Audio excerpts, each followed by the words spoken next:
الحمد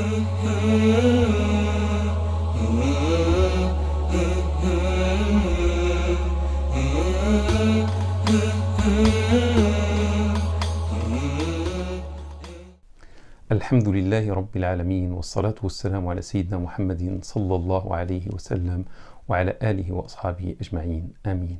Mes frères, mes sœurs en islam, salam alaikum wa rahmatullahi ta'ala wa barakatuh. Sachez qu'il y a trois modes de pèlerinage: al-ifrad, al-tamattu' et al-qiran.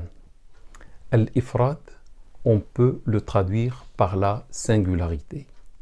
Le pèlerin fait uniquement al-hajj. Donc l'intention du pèlerin, c'est d'effectuer seulement al-hajj. Donc c'est une singularité, ifrad.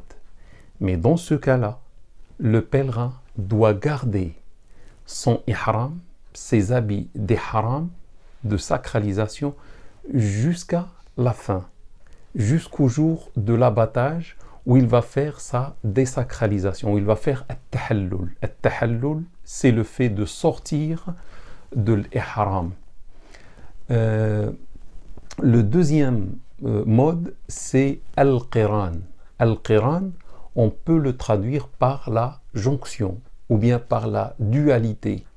C'est que le pèlerin va effectuer à la fois la umrah et le hajj. Donc l'intention du pèlerin, c'est de faire à la fois al-umrah et al-hajj.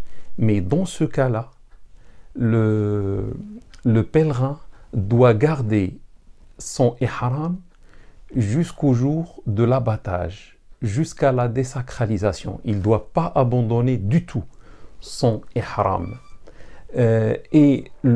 Comme le premier cas. Et le troisième mode, c'est at-tamattu'. At-tamattu', on peut le traduire par la jouissance. C'est que le pèlerin fait comme intention d'effectuer uniquement la umrah au début. Donc il va entrer dans la Mecque avec une umrah seulement.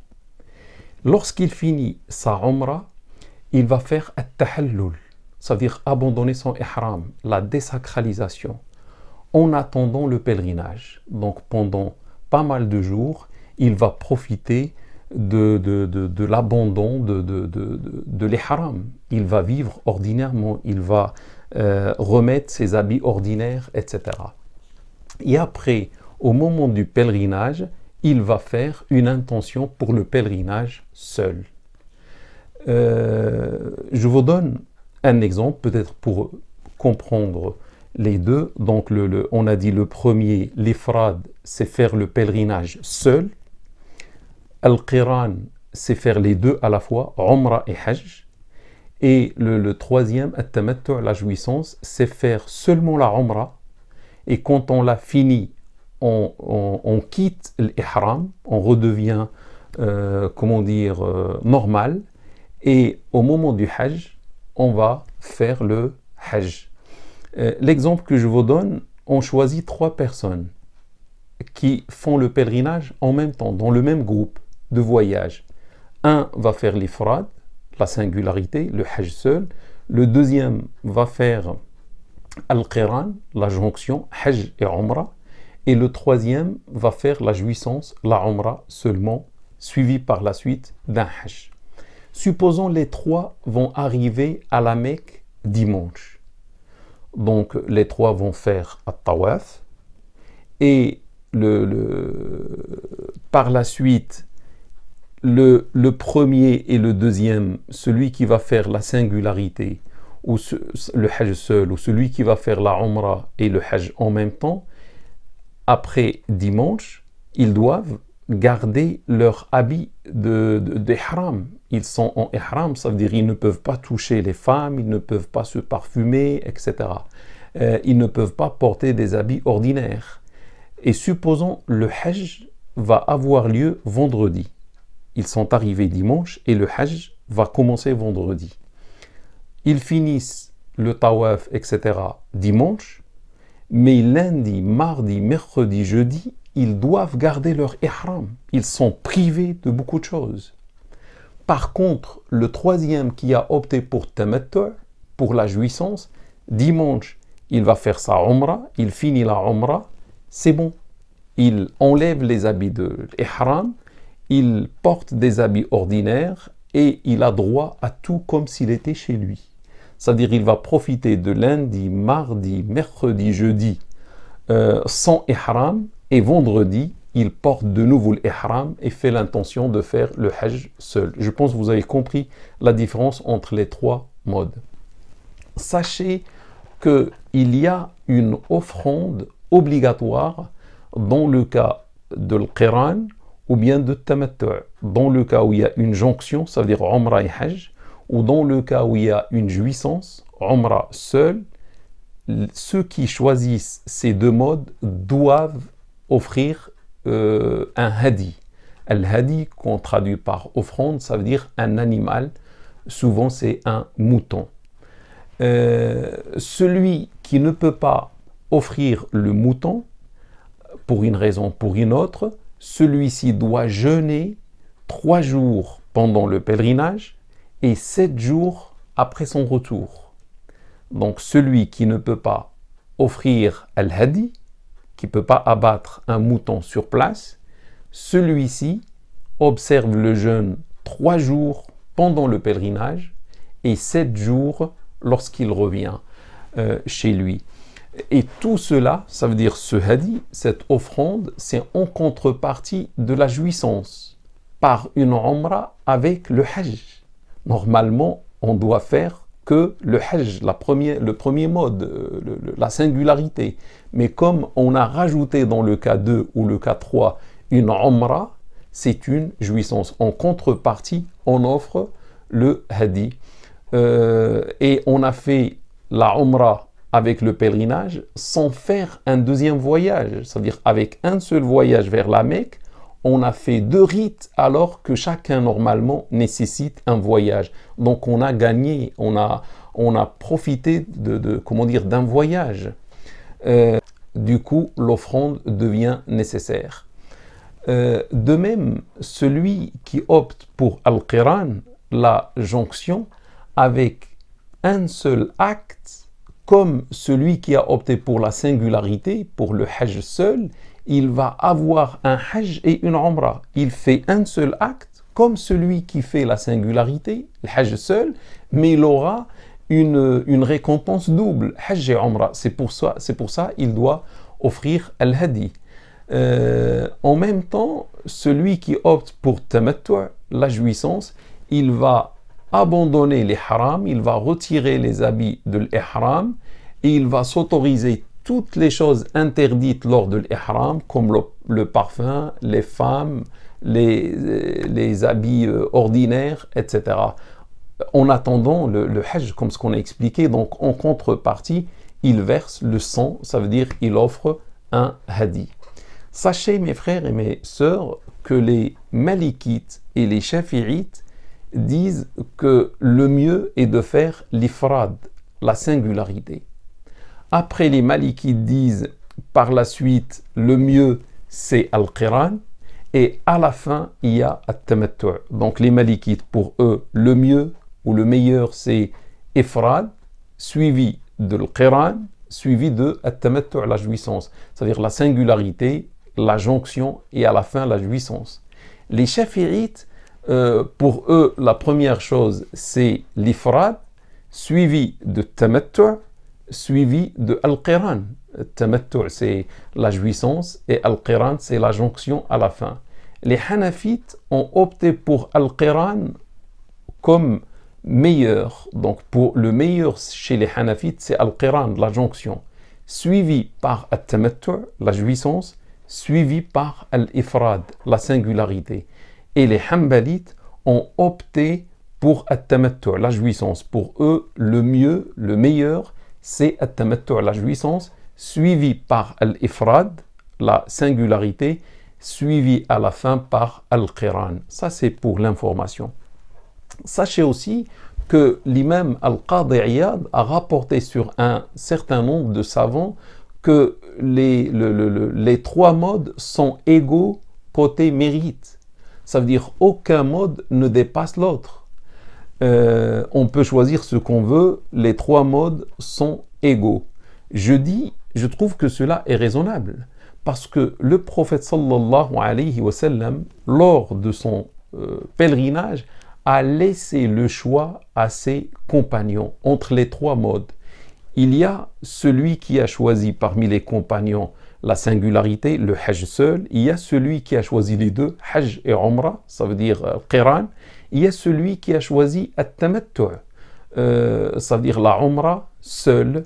Et le prophète sallallahu alayhi wa sallam avait choisi le hajj seul, avait choisi l'ifrad, et cela est unanimement authentique rapporté par Aïcha, tout en sachant que Aïcha dans ce hadith dit elle avait choisi at-tamattu', ça veut dire la jouissance.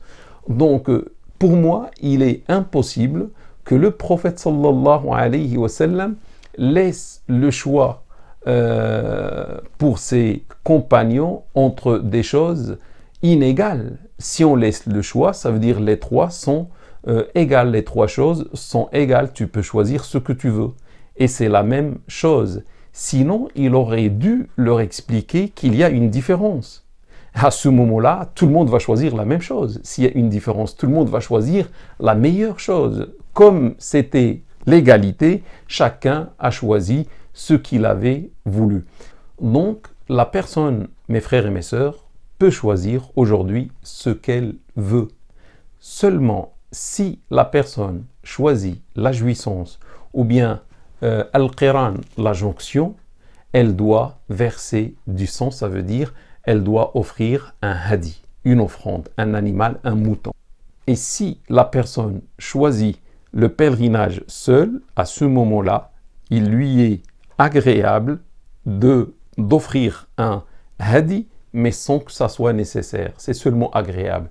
Pour al-qiran et al-tamattu', c'est nécessaire. Mais pour la singularité, ça veut dire al-ifrad, cela est agréable seulement. Maintenant, mon frère ou ma sœur, choisis ce que tu veux de ces trois modes, tout en sachant que la chaleur qui se trouve dans la Mecque nécessite régulièrement de prendre un bain, de se parfumer, etc., de changer ses habits régulièrement. Donc, si tu ne peux pas supporter cela, si tu ne peux pas rester sans parfum, sans prendre un bain, sans changer tes habits, ou si cela t'est difficile, choisis la jouissance, choisis at-tamattu'. Sinon, choisis ce que tu veux. Mes frères et mes sœurs, ce cours a pris fin. Mais je vais donner juste après quelques secondes les arguments. Comme ça, celui qui veut le choix d'un mode, il va le faire avec une conscience tranquille. Ça veut dire la suite n'est pas nécessaire. C'est seulement pour ceux qui veulent connaître les arguments. Si tu ne veux pas connaître les arguments, le cours a pris fin. Barakallahu fikum.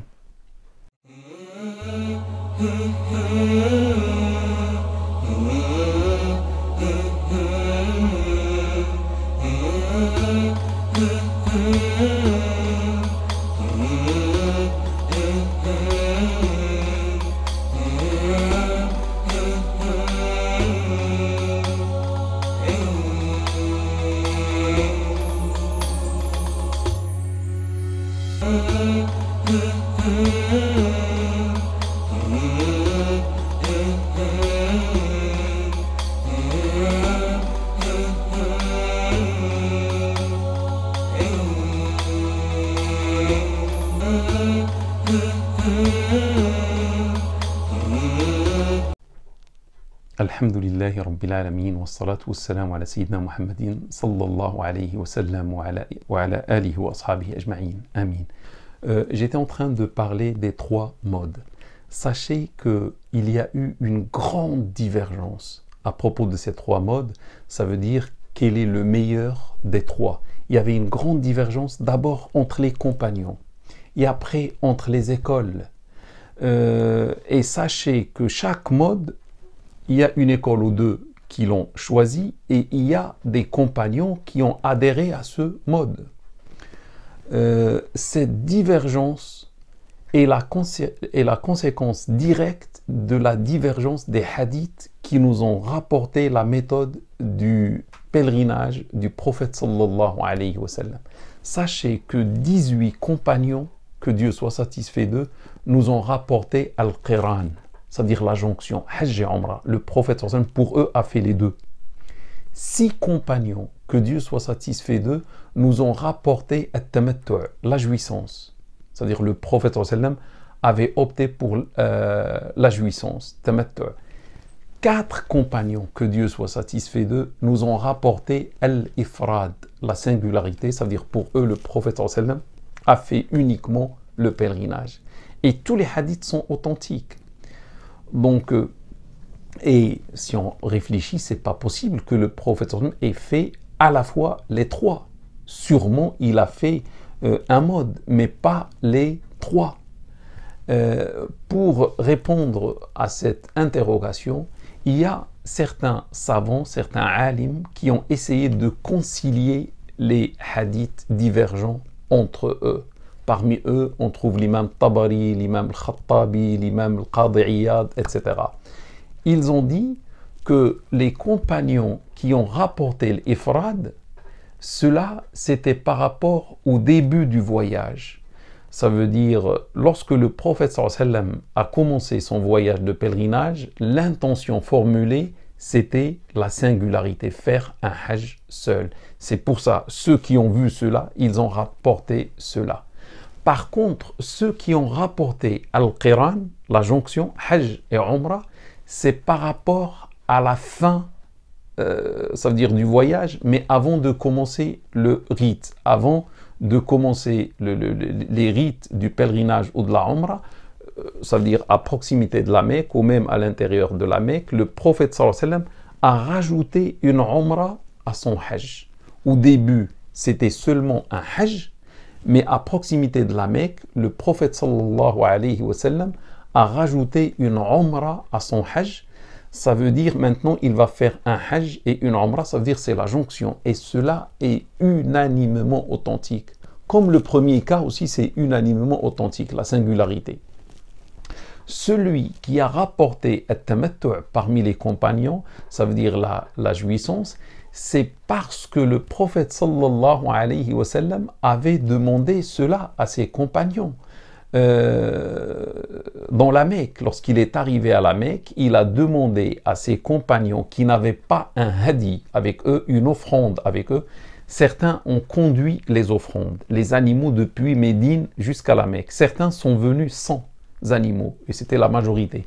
Donc ceux qui n'ont pas conduit un hadi, un animal avec eux, le prophète sallallahu alayhi wa sallam leur avait demandé de transformer leur hajj en une umrah.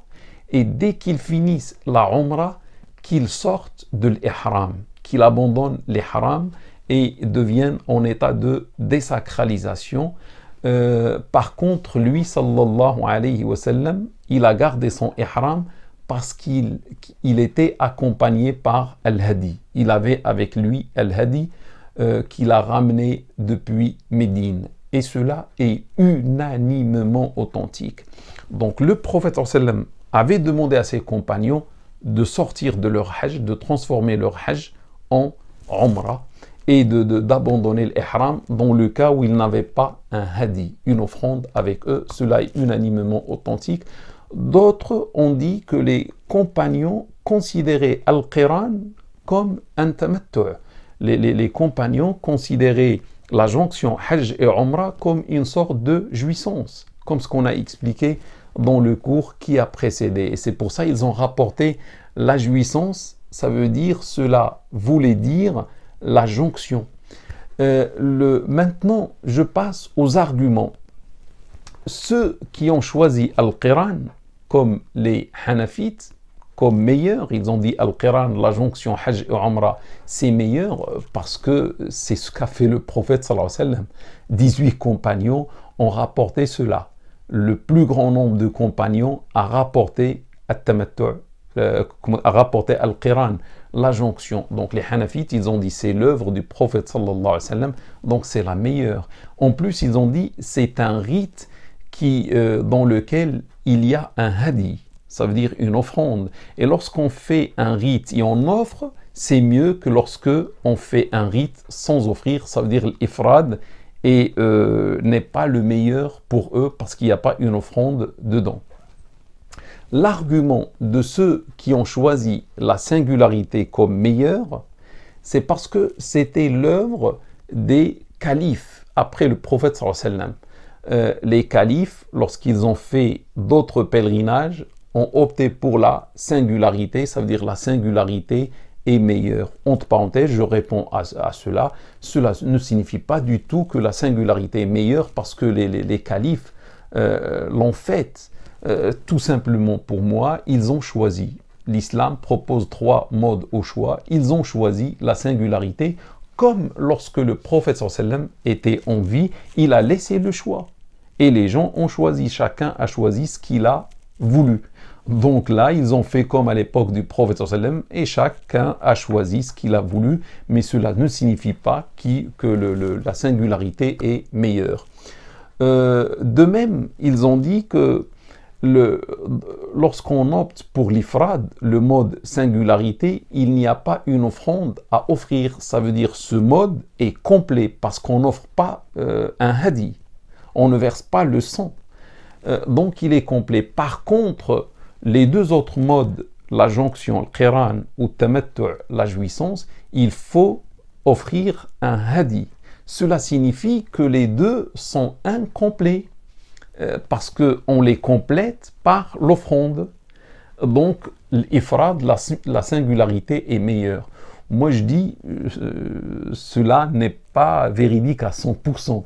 Je réponds parce que si on imagine que la singularité est meilleure parce qu'il n'y a pas l'offrande avec, donc elle est meilleure, elle est complète, je vais dire les deux autres modes deviennent équivalents à la singularité parce que on rajoute l'offrande. Dès que on rajoute l'offrande, il y a équivalence.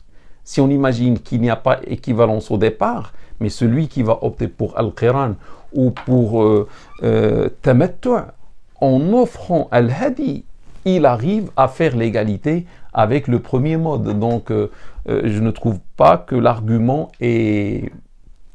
justifie ce qu'on veut dire.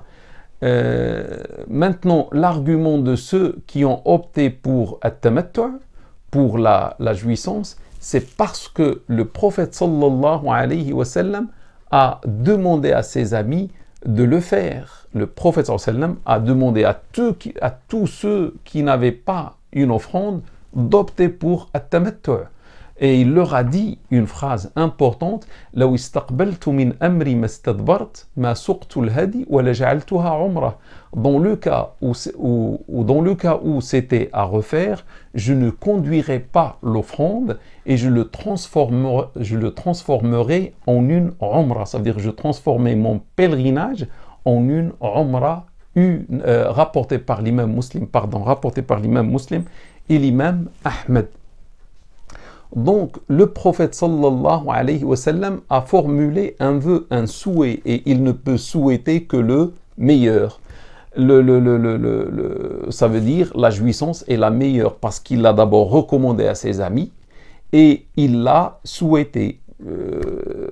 La majorité hanafite, shafi'ite, malikite, la majorité a répondu à cet argument des hanbalites en disant que le prophète sallallahu alayhi wa sallam, ou l'ordre du prophète sallallahu alayhi wa sallam à ses amis, était réservé pour les compagnons et non pas pour ceux qui vont suivre, qui vont venir après eux. C'est-à-dire cette jouissance demandée par le prophète sallallahu alayhi wa sallam à ses compagnons était réservée uniquement pour eux et n'est pas valable pour ceux qui vont suivre, venir par la suite. Et ils ont argumenté que la raison de cela, ou le but de cela, c'est que les associateurs de la Mecque considéraient que faire une umra pendant les mois du pèlerinage était une chose interdite. Donc les associateurs considéraient que faire une Umrah pendant les mois du pèlerinage était une chose interdite. Et le prophète sallam avait voulu leur montrer le contraire. C'est pour cela qu'il a demandé à ses compagnons de faire la Umrah pour dire non, c'est pas interdit.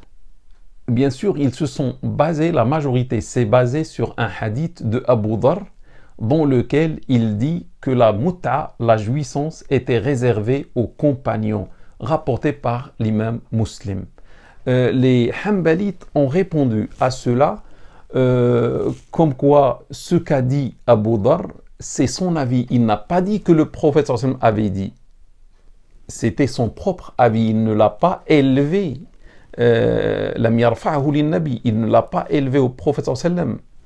Son propre avis, c'était que, comment dire, la jouissance était réservée uniquement pour les compagnons. Sinon, il y a un hadith unanimement authentique dans lequel Suraqa, lorsque le prophète sallallahu alayhi wa sallam, et le hadith est rapporté par Jabir, que Dieu soit satisfait de lui, il nous a expliqué que le prophète sallallahu alayhi wa sallam avait demandé à ses amis de quitter le hajj et de le remplacer par une umrah et d'abandonner l'ihram par la suite. Et Suraqa, que Dieu soit satisfait de lui, a interpellé le prophète sallallahu alayhi wa sallam. Au messager de Dieu, cette jouissance-ci est réservée uniquement pour cette année ou c'est pour toujours? Et le prophète sallallahu alayhi wa sallam a répondu Bel hiya lil abad, plutôt c'est pour toujours, et c'est unanimement authentique. Ils ont dit que la parole du prophète sallallahu alayhi wa sallam devance la parole d'un compagnon ou la vie d'un compagnon. Ce qui nous intéresse, c'est la parole du prophète sallallahu alayhi wa sallam qui prime et non pas la vie par ijtihad d'un compagnon. Et cela signifie aussi que la jouissance n'a pas été abrogée. De même, sachez qu'il y avait deux compagnons, Abdullah, fils de Abbas, et Abu Musa al-Ash'ari, qui donnaient la fatwa suivante de faire la jouissance. Ils demandaient aux gens, ils ordonnaient aux gens, après le prophète sallallahu alayhi wa sallam, de faire at-tamattu'. Donc, mes frères et mes sœurs, je dis à la fin que le tamattu', la jouissance, est permise aujourd'hui. Parce que c'était le choix du prophète sallallahu alayhi wa sallam pour ses compagnons. Comme vous vous rappelez, c'était unanimement authentique. Il y avait beaucoup de compagnons qui ont rapporté ce fait-là, comme quoi le prophète demandait en masse à ses amis de faire at-tamattu', la jouissance. Donc c'est le choix du prophète pour ses amis, ça veut dire c'est le choix du prophète pour nous aussi. Ceux qui n'avaient pas une offrande, c'est le vœu ou le souhait du prophète pour sa propre personne. Il a dit, si c'était à recommencer ou à refaire, j'aurais choisi la umrah, ça veut dire la jouissance. Donc, at-tamattu', la jouissance, devient la meilleure et devient la plus adaptée à notre époque. Cela dit, mes frères et mes sœurs, il faut respecter la divergence. Si des gens optent pour pour la singularité, ils ont le droit, parce que les écoles ou les compagnons avaient leurs arguments.